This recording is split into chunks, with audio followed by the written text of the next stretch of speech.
Live on WFLA Now. With a specialized degree in climate, Chief Meteorologist and Climate Specialist Jeff Berardelli is pioneering the way we look at climate and extreme weather. Welcome to Jeff's Climate Classroom, powered by ArmorView Window and Door. If you live in the state of Florida or anywhere in the Southeast, it is plain disgusting outside right now. I mean, in Tampa, we had a heat index yesterday of 118 degrees. It tied for the third highest on record in the Tampa Bay area. And coincidentally, a paper was published last week, and I'm going to introduce you to the woman who published this paper, Kelsey Ennis. In fact, I'll bring her on the screen right now, which basically shows just how much we're seeing an increase in heat in the Tampa Bay area and really all across the Southeast United States. So, Kelsey, I want to welcome you to the program. Hi, thank you so much for having me today. I really appreciate it. Yes, and one other thing, there's a mouse on your face because I inadvertently left the cursor. So I'm going to remove that, I promise. Or yeah, it's still on your face. It has not left. This is I'm technologically inept. So while I do this, Val is going to distract the audience into thinking that we have our stuff together. Okay? We do, and we are so excited to talk about this because I don't know if you've noticed it, but you walk out the door and you can feel that air is just so dense. It feels so hot. Definitely temperatures have changed a lot for someone that, like me, that has basically grown up here in the state of Florida. But before we get started, I just wanted to remind you. Did you see I removed the mouse? You did. Yeah. Kelsey now looks great. You don't have a cursor or a mouse or anything on your face. Thank you so much, Kelsey, for joining us today in Jeff's Climate Classroom.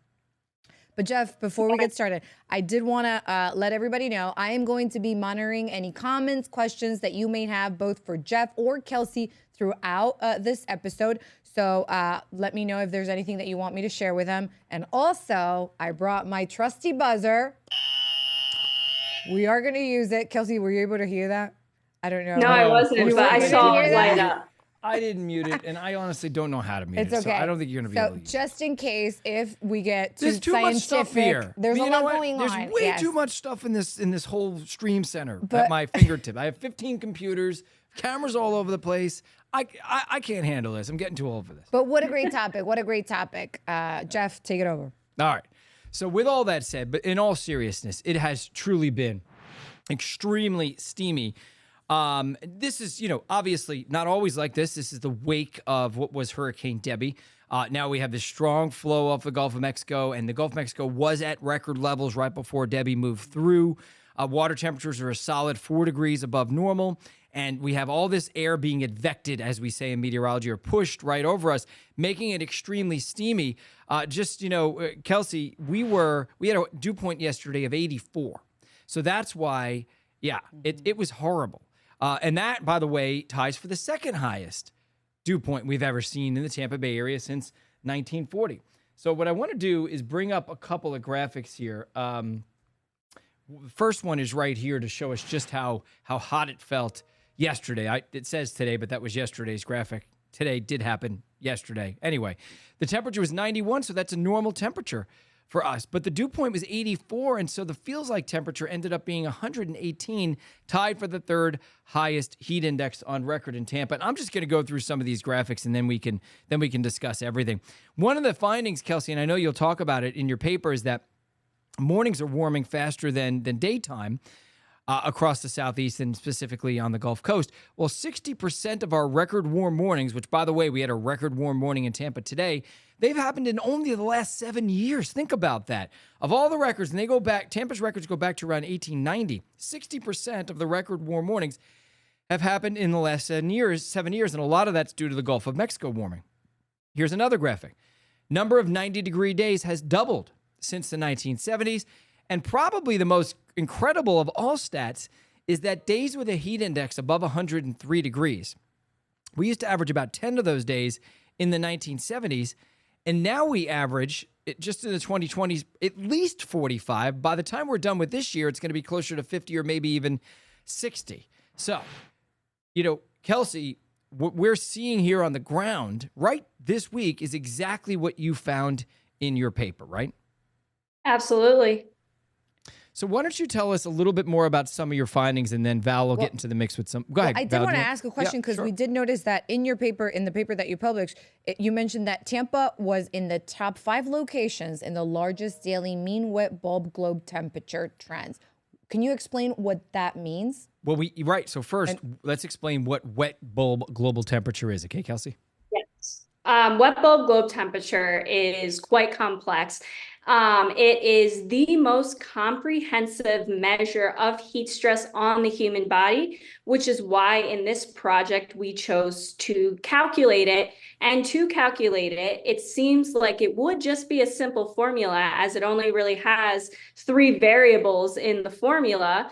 However, it incorporates solar radiation and wind, and then heat index, apparent temperature, and all of those variables are all calculated in the shade. And so from every ASOS station, which are the automated surface observing systems around the Southeast United States, with solar radiation data, we were able to calculate the hourly wet bulb globe temperature. And so because of that, we were able to come up with a better metric and a better understanding to how dangerous heat stress is and how it affects us physiologically. I mean, heat stress is heat stress. You might not want to go outside, but what about those vulnerable communities that don't have air conditioning? And what about, the people that aren't used to this type of heat moving into Florida? I mean, Florida's seen the influx of people moving from around the country who aren't used to these types of heat indexes like a regular Floridian would be. However, even then, so people in Florida are starting to become unacclimated to the warming temperatures because they are getting so extreme. And the biggest notable finding in this project was heat stress was increasing substantially in both frequency and extremes at night, which if I was an average Joe, I probably wouldn't think that heat would be a problem when the sun goes down.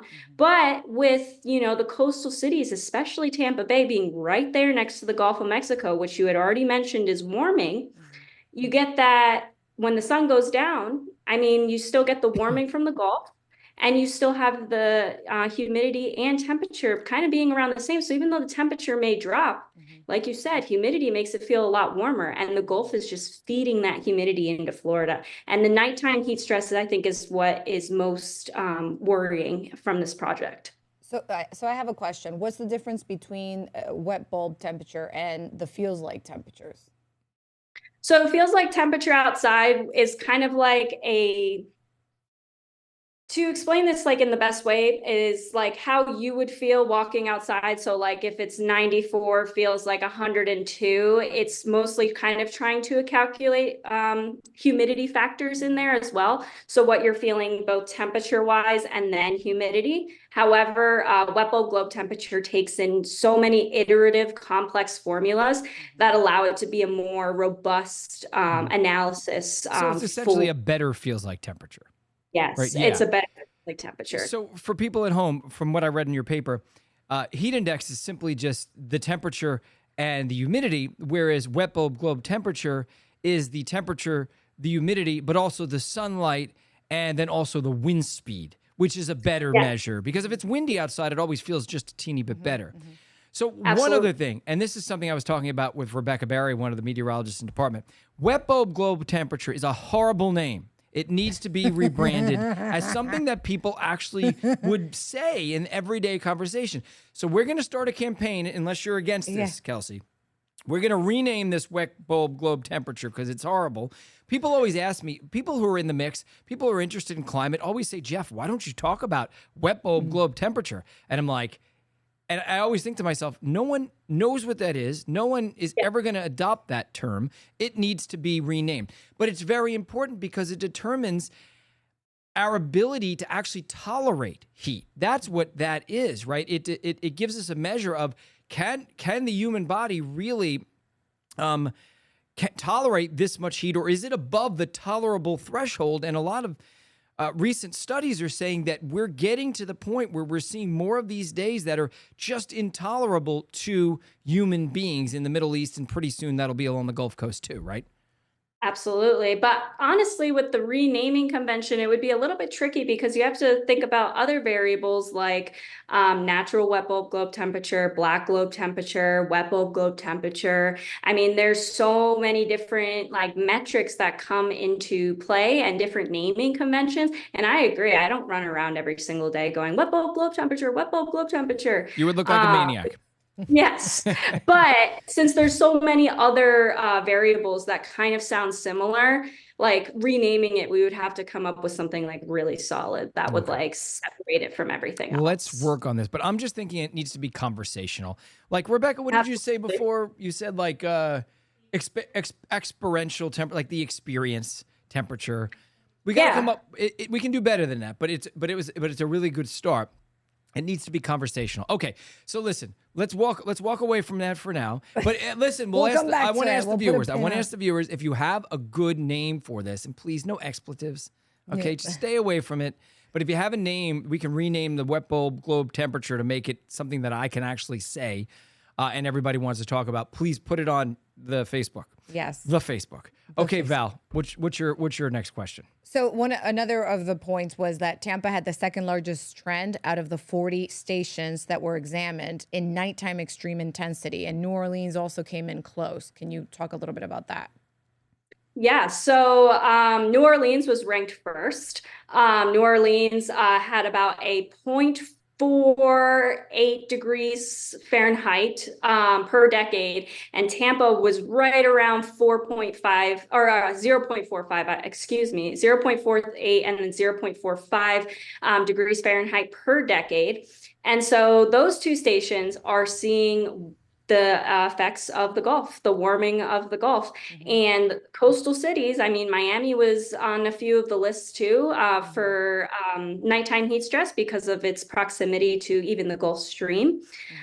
So with it being the second largest station at night, this puts up alarm bells, because when you think of heat stress, you think of, oh, it's going to be hot during the day. It's going to be 109 degrees today. But at night, I mean, the second largest station at night, I was just in Tampa visiting my parents in Lutz, and I walked outside at 9 o'clock to walk the dog, and you can barely breathe. And I just feel my research coming to life at that moment. I was like, this is what I'm talking about. This is not safe. You should have been here this morning. I mean, we woke up to feels like temperatures of 97 this morning. 97 at 7 a.m. So this is your research coming to life, which is just honestly coincidental. You put the paper out like last week or the week before? Yeah, last week. And I scheduled you to be here, and it just so happens that this has got to be just the hottest week we've seen, not just this summer, but in years, given the heat index. When you consider the dew point, the humidity, the heat index out there. Let me just read you some. Go ahead. I'm sorry. You just mentioned because of what Hurricane Debbie was, all of that moisture is being evicted from the Gulf. So no wonder it's going to be the hottest week. Debbie's sitting there dumping rain over, the Carolinas, and we're just getting swept and swept and swept in Tampa by that warm Gulf air, which is probably why this morning was so extreme for dew point. Yep, and there it is. I mean, the storm won't move, and days of fetch off the Gulf of Mexico, just pulling in more and more and more humid air, got us to that 84-degree dew point reading yesterday, which again ties for second as the highest dew point ever at Tampa International Airport since 1940. I want to read you something that you wrote me, Kelsey. You said, there has been an exponential increase in extreme summer nights. Before 2020, Tampa had one year, the 1998 El Nino, since 1950 with greater than 30 extreme summer nights. However, in 2021, 2022, and 2023, we had 35, 34, and 50 extreme summer nights, respectively. So this is not just a one-off. We're seeing this each and every year now, where we have over 30 extreme summer nights in the Tampa Bay area. Yep. And honestly, it's suffocating for people who live down there, and especially people who, can't tolerate the heat very well. But I mean, it's not just like, this year and this year. It is, you're watching as the years go on, you're watching how extreme summer nights are becoming just more and more and more relevant. Yeah, and it's just amazing to me when I look at this. What are the chances that 60% of your heat records could be broken in just the last 77 years when you've been keeping records for 132 years? And that's the graphic I have up right now. The Gulf is warming at about, I think they say, twice the pace of the average, global oceans. And so that's the reason. A warming Gulf is warming us up, especially in the morning. Yeah. Yep. Would you guys like to take some comments? I have some comments. Maybe you guys can shed some light. Kim Williams says, just change the name. Sounds like marbles in the mouth. She does not like the name. She doesn't like it. I agree with her. She's a genius. She's on the change the name sign. Okay, Jeremy Wyckoff says, it's beautiful out. What are y'all talking about? Well, I don't know. Is he writing from like Michigan or like Montana or something like that? Because it's not that beautiful here. He's a Floridian. Okay. Nina Zumo says it's 108, not 118. I think she's referring. Right. So let me. That's a good point. And I said this on the air, but I'll say it again. Mm-hmm.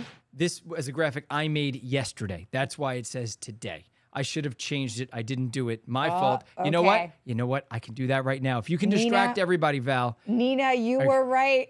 Thank you for calling out. But it was briefly. It briefly felt like 118 for about 15 minutes yesterday afternoon at around 1:30. Okay. Just to give you an idea. Yes. I'm gonna let's see. I'm gonna bring all three of you up. Go ahead. And I'm gonna look this way because that means I'm gonna be changing. You'll be working on it. Okay? Yeah. I'm gonna go ahead and continue reading comments. We're getting a lot of them coming in. Kim Williams says, "Call it the heat stress index." I think that has a little ring to it. Bad. Right? Do we have to give her a commission though? I don't know. No, she's not asking for a commission. Okay, this is Mark Collier, and he says, that's what happens after a tropical system passes by. It never fails. Uh-huh. So, I don't know. I wouldn't say so because I remember after Idalia last year, we experienced some cooler days here in the Tampa Bay area. But remember, it depends upon, this is a little different, right? The wind is out of the west. Okay. It's also a little bit earlier in the season, so the Gulf is a little warmer. When we get storms in like the end of September and into October, we get a northwesterly wind from, and some of it advex from the southeast. Mm-hmm. It's cooler up there. Mm-hmm. So it depends on the time of year. This time of year, when a storm goes through, it exposes us to nothing but heat. When it happens at the end of September and October, we start to actually get a cooling influence. So it just depends upon the time of year. So yeah, but this is exceptional though. Right. It's not just that the storm passed in August. And sorry, Kelsey, I don't mean to leave you out.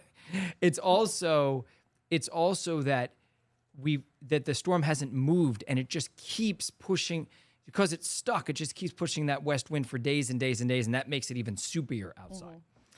So the temperature. It also depends on landfall, where your track is, where it's going, where those winds are going to be positioned after it moves through. And that's different seasonally and then storm to storm as well. Right. Yeah. So let me ask you this. I know your research is on what's happening right now and the trends that we've seen over the past decade or two. But there are studies that show that parts of Earth are going to become uninhabitable due to this wet bulb globe temperature going up. Do you know, have you done any work into this? I've generally ignored it and not ignored it. I've talked about it a little bit, but I think it's hard for people in the U.S. to wrap their head around something that's mainly happening, at least right now, in the Middle East. And we're not seeing too much of it yet, starting to see the very beginnings of it here. But I guess I would say, how big of a threat is this, and when is this going to become more of a widespread threat in the Southeast U.S.? Well, since this is like a trend analysis from 1950 to 2022, it's in the recent years. So what we would do is we would, if we continue this, we would just continue year by year by year, gather that data, watch what's going on, watch how it's affecting those different ASOS stations in the Southeast, and document which ones become significant that maybe weren't significant before, if something changes between a station. And this actually leads me into a really interesting point point about this paper, because even though you guys are located in Tampa Bay, and Tampa Bay is extremely in the line of fire when it comes to heat stress, I want to point out that there were 40 other stations in this study, 39 to be exact. And heat stress is a coastal threat for a variety of factors, but some of the more alarming results were actually that we saw temperatures like nighttime extremes for different stations for Asheville, North Carolina, Louisville, Kentucky, and then New Orleans for daily minimum trends. They were all in the top 3, very different locations. Louisville, Kentucky, Asheville being in the mountains, New Orleans obviously being coastal, and that was for daily minimum trends. And so it's not just like heat stress is, getting worse and it's going to be a gradual approach. I do think that, as the years goes on, we're going to be hit with a little bit of a bang when it comes to heat stress, because it is worsening at a faster rate. And you could see that in the trend analysis as you're going year by year by year, and you get to the most recent decade. I mean, that's when you see like just this sharp increase. And if you do read the paper, there are several graphics in there that do show, like right at the end, if you look at the trend all through the years, right at the end, there's just a really sharp incline upward. So I do think in the next like 10 years, heat stress is going to be a very serious problem. And the people that are at risk most are those vulnerable communities without air conditioning, outdoor workers, agriculture, people who do stuff outside. Because I mean, if you're going to go outside, you can expose yourself to a lot of heat related illness and even fatality. And heat has been the leading fatality. In 2023, it was the leading fatality. And in the 10 and 30-year average, it was also the leading weather fatality out of all the different types of weather. So hurricanes, flooding, tornadoes, all of that. Heat was the #1 killer on the long-term average and yearly. People want to know, I'm sure, how can we mitigate this? How can we lessen it? But the problem here, obviously, is that a couple things. Climate change continues. We're still emitting carbon dioxide and methane at basically the exact same levels we were around the world. That really hasn't come down very much. It may be stabilizing, but there's also a lot of heat baked into the oceans here. So even if we do everything we can tomorrow, we're looking at an increase in heat stress probably at least for another 30 years or so. So the only way to really mitigate this is we can try to adapt to it by planting trees. I always, don't estimate the power of a tree though, in terms of creating a canopy, especially in urbanized areas. I mean, here in Florida, we know the first thing we do when we go to Publix is we try to find the one spot in the parking lot that has a tree so we can park under it. But it is about 5 to 10 degrees cooler, if not more, at least the way it feels to us, under a tree. So, but the problem is as long as we're still burning fossil fuels and releasing all these heat-trapping greenhouse gases and the waters continue to warm, well, those temperatures keep going up. So we got to find ways of living better, really, living with what is coming. We're going to have to acclimate to it or adapt to it in a way where we can tolerate it, right? Right. Absolutely. But it's also about making sure that the people who don't work in the atmospheric science field and don't read these journal papers also know what's going on and what it means to them. Because breaking down risk communication in a digestible way, especially when it comes to an event like heat, which is a leading fatality causer for weather, we need to make sure that people understand the severity and the intensity, and that they're just making sure that they protect themselves by doing the proper things, staying hydrated, going inside if the heat gets too much, recognizing the signs for heat-related illness, heat stroke, and all that stuff. Both of my parents are nurses, and since moving to Florida, I mean, it's different. The illnesses that come through the ER down here versus when I lived in New Jersey. I mean, people get heat sick and stuff like that. It's different.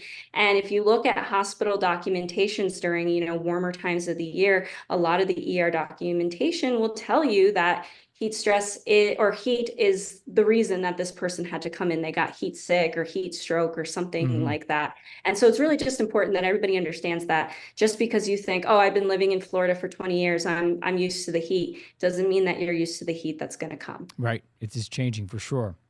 Guys, which brings me to another comment I want to read to you all. This is from Laura Miller. She says, "Hi, I grew up in Florida, and the weather is no different now than when it was back then, and I am 60 years old." So she's saying that she hasn't felt any changes. And it's funny because I often see comments that are exactly the opposite of that. I've been living here for X amount of decades, and it feels totally different than it used to. So I think relying on your personal experience is not a good indicator, because we have we definitely put an emphasis on present day and less of an emphasis. It's hard to remember, but really just looking at the data and stats is really the only way to know for sure. And I know, Kelsey, that's what you did in your analysis. Mm-hmm. Yeah, and then I did one specifically just for autumn in Florida, and that was the one I published as first author a couple of months ago. And it was, just focusing on Florida, just in the fall, and we saw the same exact thing. It's not just a summertime thing; it's starting to expand seasonally too. Mm-hmm. People always talk about their experience, and I think we all suffer from this bias based on our experience. For instance, I think I was a star basketball player in high school. Is it? Yeah. But I think if you ask people who remember my time, if you look at the stats, you'll find that I didn't even play basketball. It's a little weird, but yeah. Well, I was going to question that, but no. But I do have other comments. For instance, Cheryl. Cheryl says, "Well, I worked outside for 30 years, and it's definitely getting worse." So it depends. Also, that's what I mean. If it's somebody that actually has worked outdoors. Now, my question is: are we going to see laws change here in Florida for agriculture workers? Or are you opening up a can of worms? Are you opening up a can of worms? I'm just asking questions, because if we are, Miami-Dade tried to pass a law restricting, kind of allowing more breaks for workers outside, mandating breaks. And I think that Florida just stopped that from happening.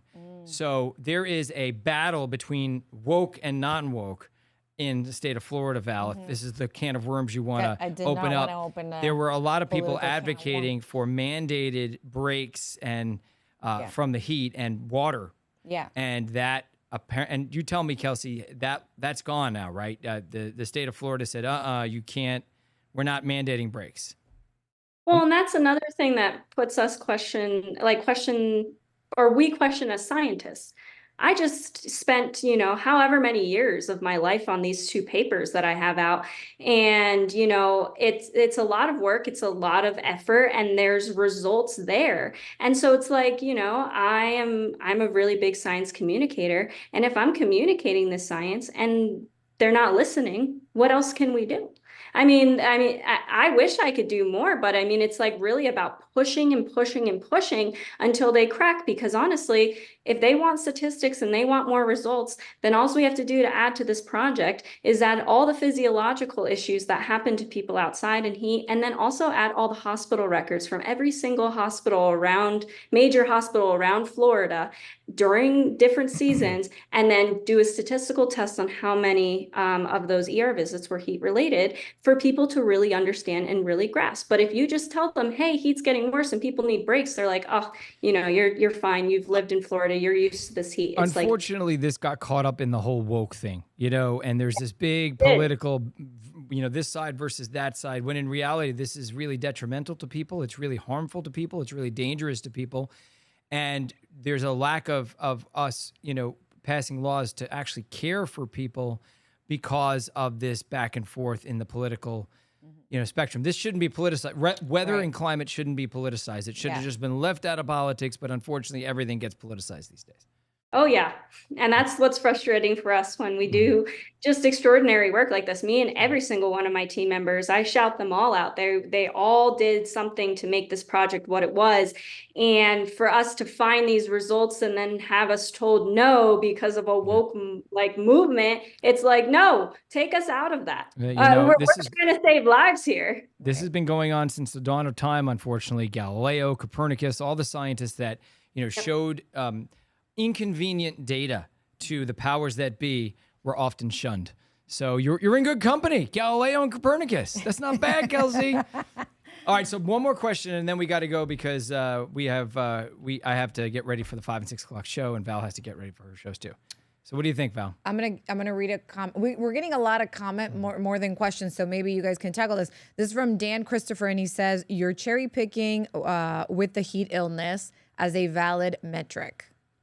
Okay, I don't want to suffer the wrath of Kelsey. I'm gonna put her up on the screen full here.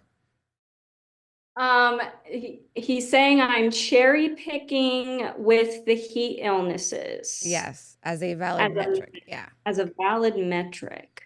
Okay, well, that is not the metric. The metric is actually to calculate heat stress is wet bulb globe temperature.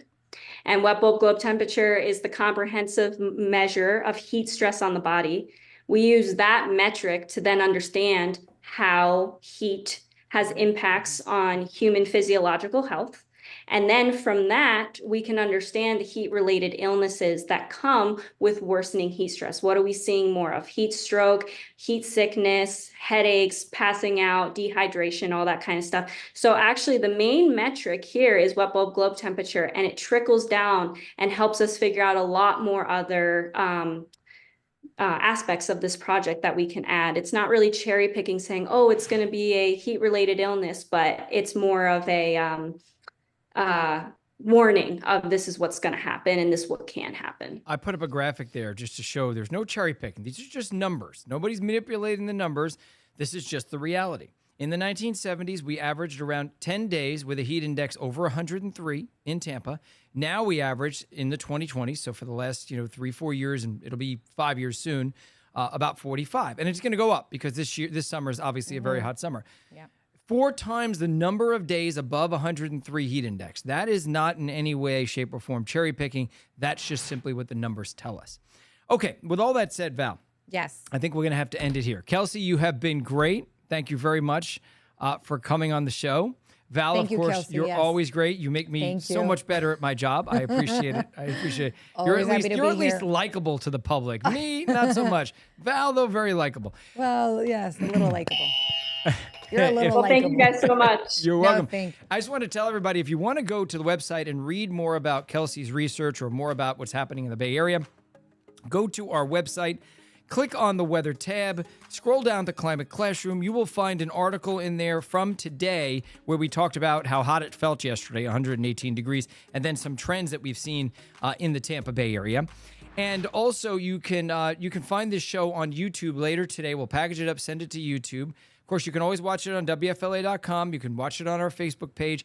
And we'll also take this and send it over to Spotify and also to Apple Podcasts, and you can listen to it as a podcast.